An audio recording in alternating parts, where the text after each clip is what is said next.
Regardez, la toute première fois que la crainte de Dieu est mentionnée dans la Bible, et ça a un rapport avec l'adultère, un péché sexuel, notamment l'adultère. Dieu teste les chrétiens sur le plan sexuel, plus que sur tout autre plan. Ça commence par nos pensées. C'est pour ça que Jésus a dit, si quelqu'un regarde seulement une femme, regarde une femme pour la convoiter, que ce soit dans la rue, au supermarché, au marché, dans l'université, dans la salle de classe, ou sur Internet, sur YouTube, sur Facebook, vous la regardez, vous la convoitez, qu'elle soit physique, qu'elle soit une image, une vidéo, vous la convoitez, vous commettez l'adultère. Dieu s'attend à ce que les chrétiens disciplinent leurs pensées. Et Dieu est auprès de ceux qui ont atteint ce niveau de discipliner leurs pensées par rapport aux pulsions sexuelles. Les mauvaises pensées sexuelles jaillissent dans votre tête, chassez-les sur le champ. Et vous, sœurs, comprenez maintenant pourquoi Dieu demande aux sœurs, aux femmes de s'habiller avec pudeur. Beaucoup de femmes ont entraîné les hommes en enfer sans s'en rendre compte, y compris les sœurs chrétiennes, à cause de la manière sexy. Il y a des sœurs qui disent, ah, je suis sexy. Allez sur Facebook. Ma sœur, j'aime ta robe sexy. En commentaire sur Facebook. Et donc, elle me répond Amen. Elle dit ainsi soit-il. Ne sachant pas que Amen signifie ainsi soit-il. Et dans robe sexy, il y a quoi? Le sexe. Ça veut dire que toi, sœur en Christ, tu te réduis à un objet sexuel. C'est comme une insulte. Oh, j'aime ta robe sexy. Amen. Oh. J'aime tes fossiles. Amen. J'aime ton pantalon moulant. Amen. Les pantalons qui sont moulants ou pas moulants, déjà c'est un pantalon, c'est un habit d'homme. Une femme ne doit pas porter un habit d'homme, un homme ne doit pas porter un habit de femme. Quelle abomination! Donc voilà comment des sœurs en Christ, non seulement des femmes, mais même des sœurs en Christ, ou soi-disant sœurs en Christ, amènent les gens en enfer parce que quand ils s'habillent, elle est sexy, c'est-à-dire elle est un objet de sexe. Incroyable, mes frères et sœurs. Et Jésus dit, si un homme regarde seulement une femme pour la convoiter dans son cœur, il a déjà commis l'adultère avec elle. Allez lire bien ce verset. Avec elle dans son cœur. Donc, si cet homme va en enfer, toi sœur, parce qu'il a commis l'adultère en te regardant à cause de ta robe sexy, qui te moule au derrière, qui te fait dandiner comme un serpent, ne t'imagine pas cet instant que lui ira en enfer, toi tu iras au ciel. C'est pour ça que, chère sœur en Christ, avant de sortir le matin, devant ce miroir devant lequel tu aimes passer beaucoup de minutes le matin quand tu te prépares pour aller au travail ou à l'université ou au lycée. En te préparant devant ce miroir, qui est devenu ton ami, voici cette image que dégage ce miroir est une image qui peut t'amener à faire tomber un homme quelque part. Et non seulement cela, pendant que tu t'habilles devant ce miroir, que tu aimes tant, lève la prière à Dieu, tu Seigneur Dieu, est-ce que cet habit que je porte, comment tu trouves cet habit? Ayez le Saint-Esprit comme ami quand vous habillez le matin, sœur, avant de sortir de la maison. Ayez le Saint-Esprit comme ami. Dites, Saint-Esprit, mon ami à moi, est-ce que cette robe que je mets, cette tenue que je suis sur le point de mettre peut faire tomber un homme? Le Saint-Esprit va te convaincre que ça peut faire tomber un homme ou pas. Et il va t'amener à changer. Le Saint-Esprit va t'amener à changer. Le péché sexuel entraîne beaucoup de personnes en enfer.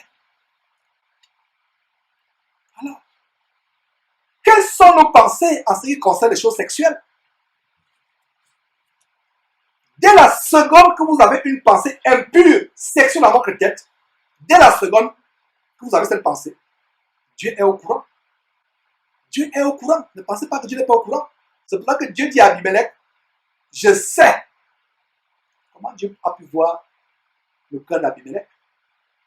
Que le cœur d'Abimelech était pur. Parce que rien n'a pas été caché devant Dieu. Donc, dès qu'une mauvaise pensée sexuelle jaillit dans ta tête, Dieu sur le champ est au courant. C'est la raison pour laquelle, dès que cette pensée impure se pointe dans ma tête, je la chasse au nom de Jésus-Christ. Tu la chasses au nom de Jésus-Christ.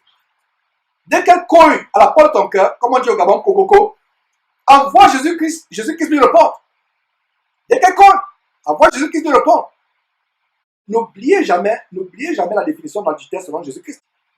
Parce que Jésus-Christ élève le standard de l'adultère. Pour les lois humaines, en commençant par la loi de Moïse, la loi dans ton pays, l'adultère, c'est le fait d'aller physiquement avec une femme. Mais Jésus lui dit, le fait même d'avoir seulement la pensée en convoitant une autre femme, une femme autre que ta femme, ou si tu es célibataire, tu convoites une femme pour coucher avec elle, tu as déjà commis l'adultère dans ton cœur. L'adultère dans ton cœur. Donc, mes frères, c'est pour cela que j'insiste toujours en disant aux jeunes gens de prendre la libération des péchés sexuels très au sérieux, en commençant par le contrôle des yeux et le contrôle des pensées. Je parle souvent du premier regard. Dès que tu tombes sur une image sale sur Internet, détourne la tête. Dès que tu regardes, dès le premier regard, tu n'as pas péché. Mais c'est à partir du deuxième regard que tu seras. Parce que dès que tu regardes sur la deuxième fois, il y a 99,99% de chances que tu sois là. Donc, dès que tu regardes cette femme dans ce supermarché qui vient devant toi, se dandinant avec sa robe moulante, montrant ses fesses, détourne la tête. Ne regarde pas. Ne regarde pas. Tu n'as pas péché quand tu as regardé la première fois. Mais c'est en regardant la deuxième fois. Et ne regarde pas en disant, ah, vraiment, j'ai tout la tête, mais tu reviens toujours pour... Non. Ne regarde pas. Détourne la tête. Chasse tes pensées. Contrôle tes pensées. Contrôle tes pensées. Dès que la pensée flaire la tête, chasse cette pensée au nom de Jésus-Christ. Ne te laisse pas envahir par les mauvaises pensées.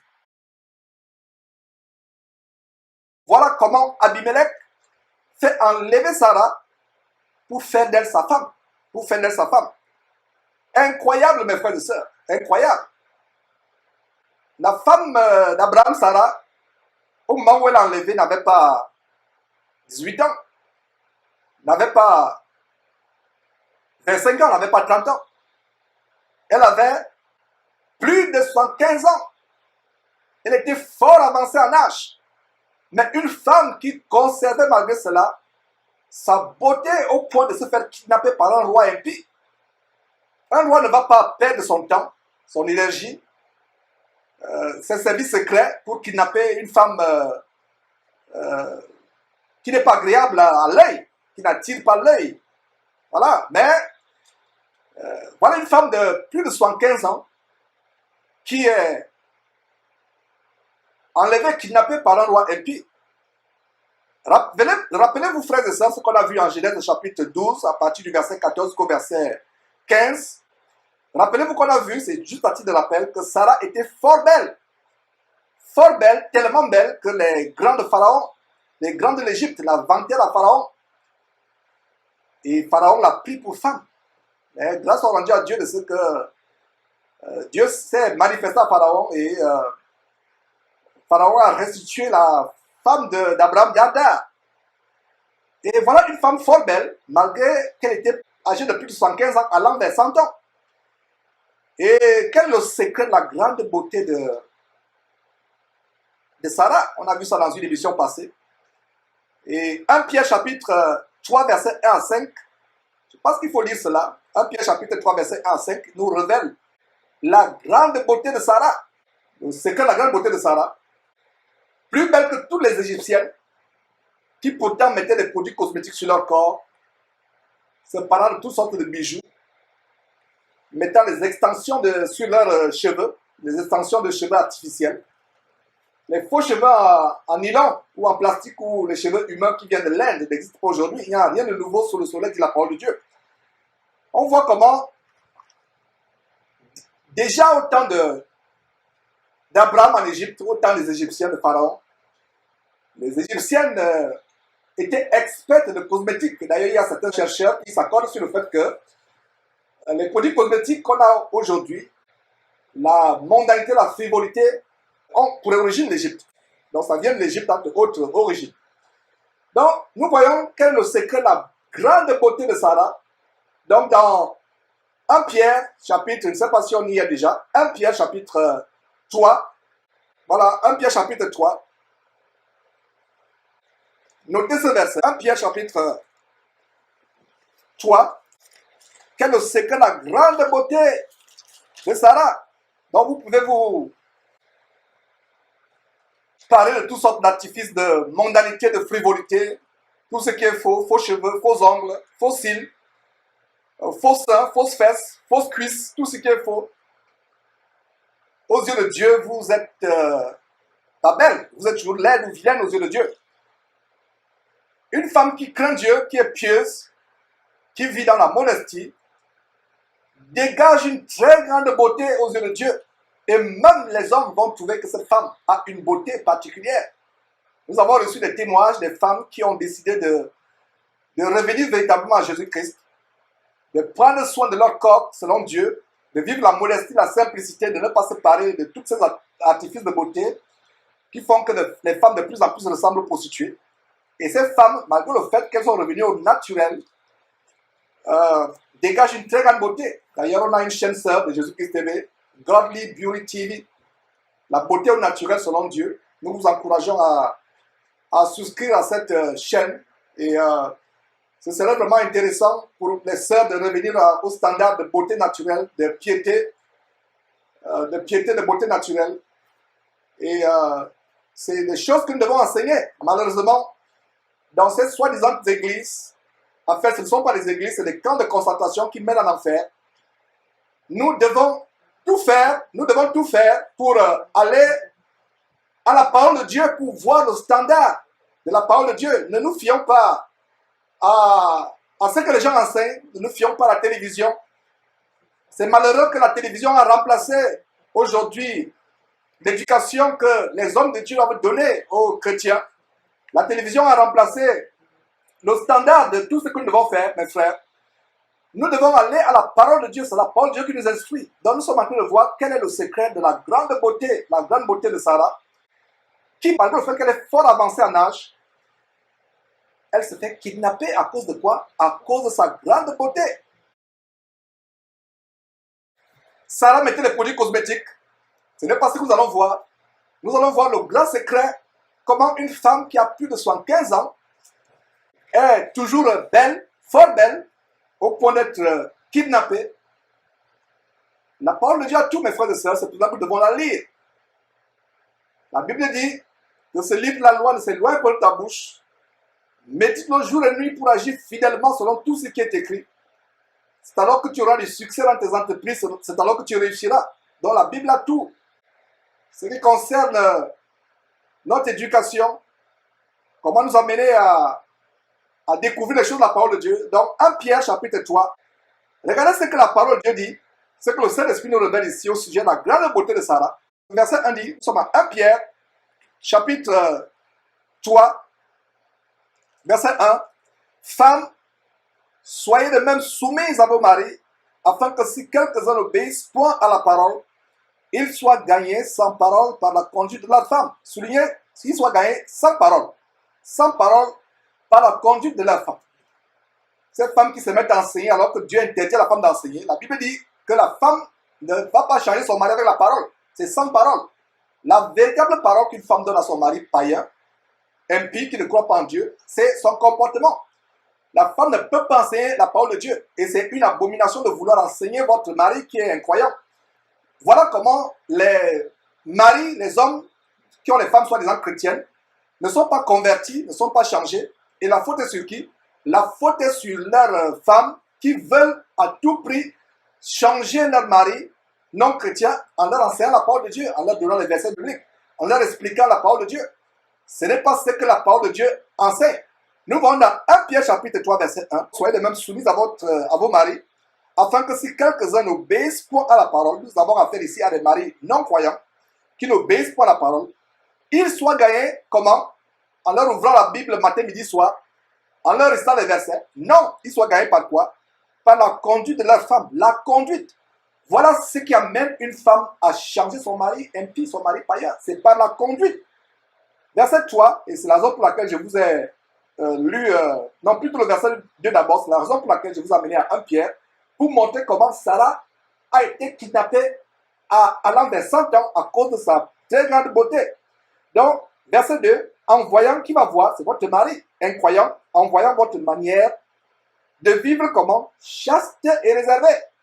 Verset 3, ayez non cette parure extérieure qui consiste dans les cheveux tressés, c'est-à-dire les rajouts sur les cheveux, les extensions sur les cheveux, les ornements d'or ou les habits qu'on revêt.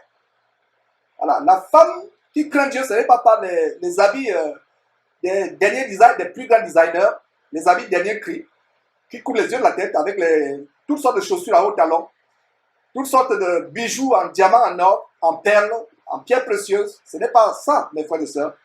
Donc, verset 3, ayez non cette parure extérieure qui consiste dans les cheveux tressés, les ornements d'or ou les habits qu'on revêt. Verset 4, mais la parure intérieure est cachée dans le cœur, la pureté incorruptible d'un esprit doux et paisible qui est d'un grand prix devant Dieu. Ainsi se paraient autrefois les saintes femmes qui faisaient quoi? Qui espéraient en Dieu, soumises à leur mari. Et voilà la raison pour laquelle je vous amène à 1 Pierre chapitre 3, verset 6. Comme qui? Comme Sarah, qui obéissait à Abraham et l'appelait son Seigneur. C'est d'elle que vous êtes devenues les filles, en faisant ce qui est bien, sans vous laisser troubler par aucune crainte. Voilà comment le Saint-Esprit amène les chrétiens à imiter Sarah.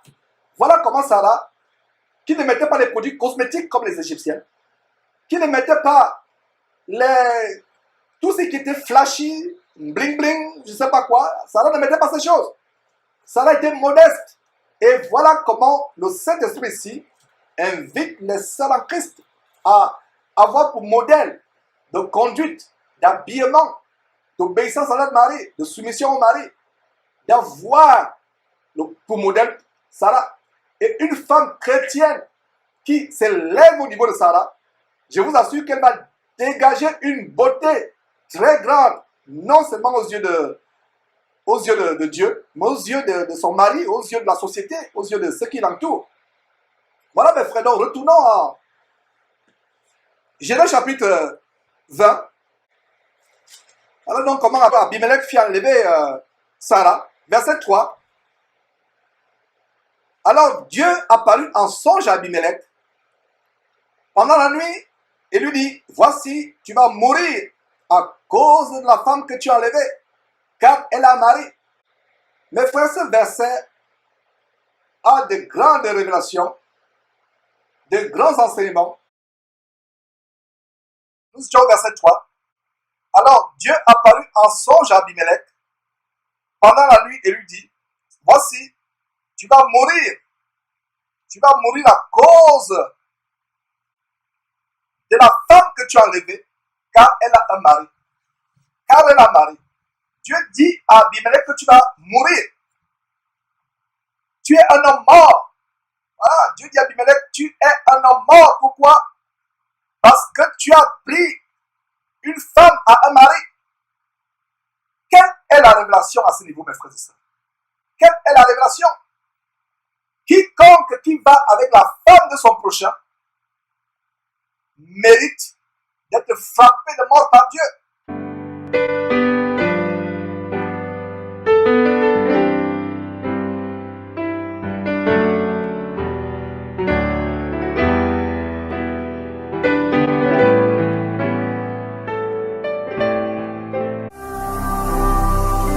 Ne manquez pas de vous abonner à notre chaîne YouTube Jésus-Christ TV, en cliquant sur le bouton s'abonner, juste au bas de la fenêtre de cette vidéo. Ainsi, vous recevrez automatiquement nos nouvelles vidéos, et vous ne raterez aucune. Vous connaîtrez la vérité et la vérité vous affranchira. Jean 8, 32.